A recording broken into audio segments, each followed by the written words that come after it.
In this video, we are going to show you how to bleed the brakes on this Nissan Maxima. Make sure you have some clean .3 brake fluid and some parts cleaner. Let's get into it.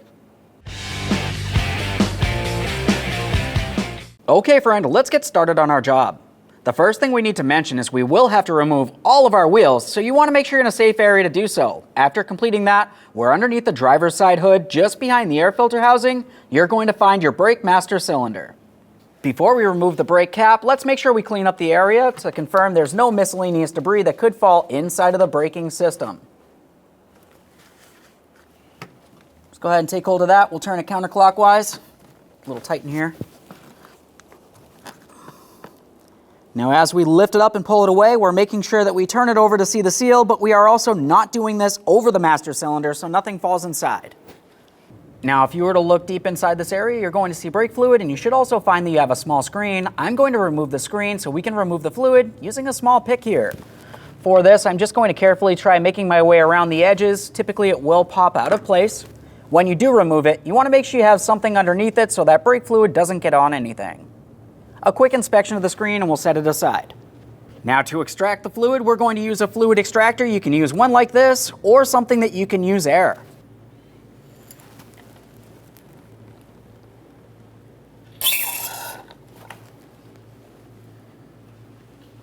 Once you've removed as much fluid as possible, continue on with your protective screen. We're just going to take this and we'll press it into the master cylinder as far as we can. Now that we've removed as much fluid as possible, I'm going to use a funnel and we'll start directing this clean brake fluid directly into that master cylinder. Just top it off up to the maximum line. We have that topped off. Let's reinstall our master cylinder cap now. Now that we're finished at the master, we're making our way to the passenger side front wheel.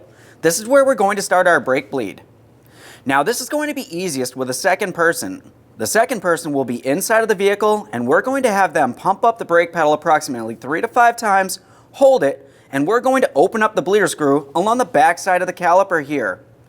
When we open this up, of course, we will have a collection receptacle so we can collect and recycle the fluid properly. What we're waiting for is only clean, brand new fluid making its way out and definitely no air bubbles. If you have a bleeder screw cover, go ahead and remove that. Continuing on, I have my collection receptacle here and an 8mm wrench for the front bleeder screws.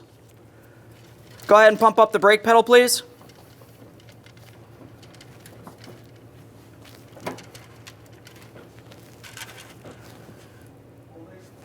Now while he's holding, I'm going to open this up and we're watching fluid make its way through the hose.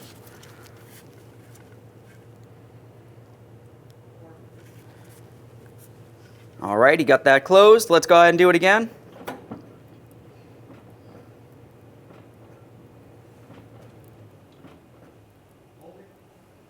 He's holding on it again.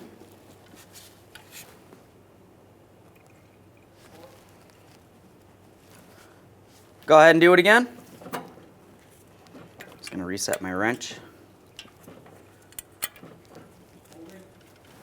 There we are.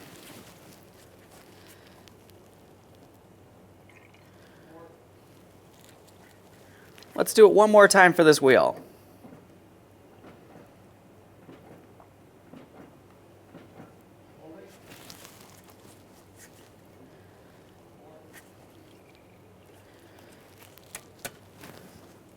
Okay, now as you can tell, we had only clean, brand new fluid making its way out and definitely no air bubbles. We've completed the bleeding process on this side of the vehicle. Go over to the other side of the vehicle and repeat this exact same process on the driver's side front caliper. After that, make your way up to the master cylinder and top that off, and we'll make our way back to the passenger side rear. Let's clean this mess and reinstall our bleeder screw cover.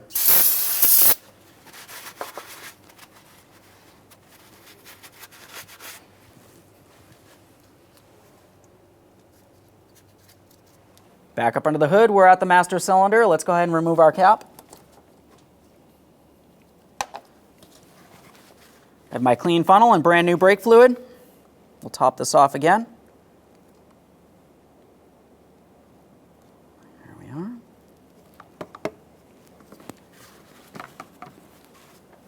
Reinstall our cap. Now we completed both sides of the front calipers and stopped at the master cylinder. We're back at the passenger side rear. It's time to open up the bleeder screw. We'll remove our bleeder screw cover, of course. Using an 8mm, we're going to double check to make sure this does open as it should. And it does. All right, go ahead and pump up the brake pedal, please.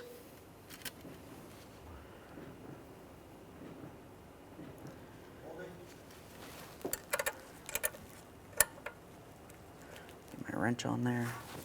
Here we go. You can see our fluid making our way through the hose there. Go ahead and pump, please.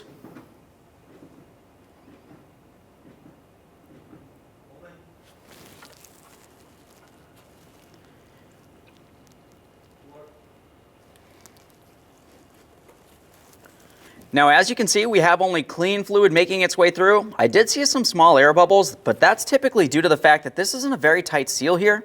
At this point, I'm sure we've fully bled out this caliper. We can remove our apparatus, clean up our mess, and we're going to go over to the driver's side rear and repeat this exact same process. Once you've completed that, you're going to make your way back to that master cylinder.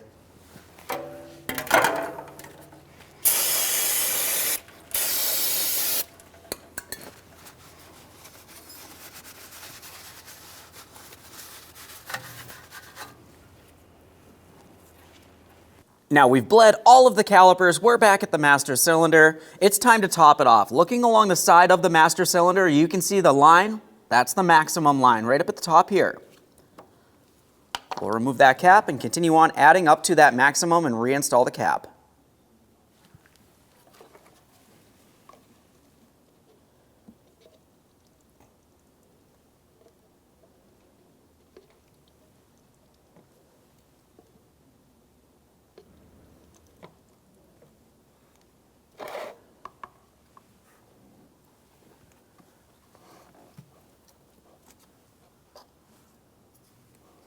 Cap on there. There we are. Double check, make sure that's properly secured. You do not want any moisture or debris making its way inside of the braking system. Okay, friend, we finished our brake bleed. The next thing you need to do is reinstall all of your wheels, torque those to 83 foot-pounds. Close the hood and take your vehicle for a road test. Thanks for watching. When only the best will do, demand TRQ. The only company that lets you view before you do. TRQ is committed to offering the highest quality aftermarket auto parts that are engineered for peace of mind. Thanks for using and viewing with TRQ.